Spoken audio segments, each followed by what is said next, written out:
need teen kompotiks, et puhastan nad ära ja siis siit saab tikuga proovida. Viinamarja. Ja viinamarjad on siis suhkrusiirupiga tehtud ja siis säilivad kauem, et kui on nagu endale jah, mis vajab päästmist või on plekilised, on mõni plekiline ja siis siin on näiteks virsiku ja nektarini moosid, et võib-olla need on nüüd suhkruga siis keedetud, samamoodi plekid võtan ära ja siis keedan moosiks, et siis nad ei ole hiljem nagu komposti ja köögiviljadest siis keedan leitso või mingisugust niisugust enda sellist kuidas see on see enda nagu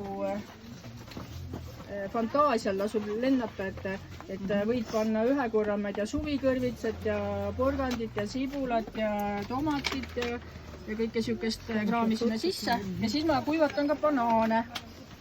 Pruuniplekilised banaanid viilutan ära ja siis ma panen nad kuivatisse ja kuivatan nad ära ja siis ma hoian neid kas paberkottides või plastikkarpides ja neid saab siis pikalt tarbida, sest nendega ei juhtu mitte midagi.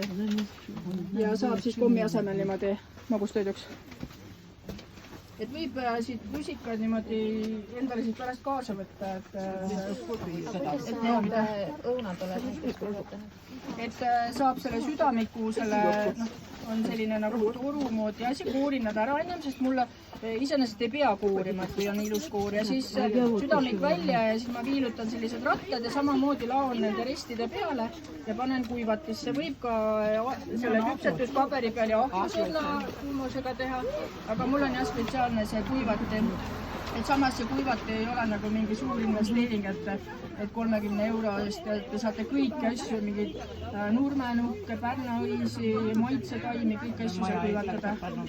Et nüüd, kus jälle see hooaeg nagu tuleb, et siis on hea või endal näiteks lõunauputus, siis väga maitsvad jäävad. Et jah, saab kõiki niisuguseid hoidiseid nagu enda fantaasia järgi siin leiutada, et võib kuklit juurde võtta ja siin muusi saia.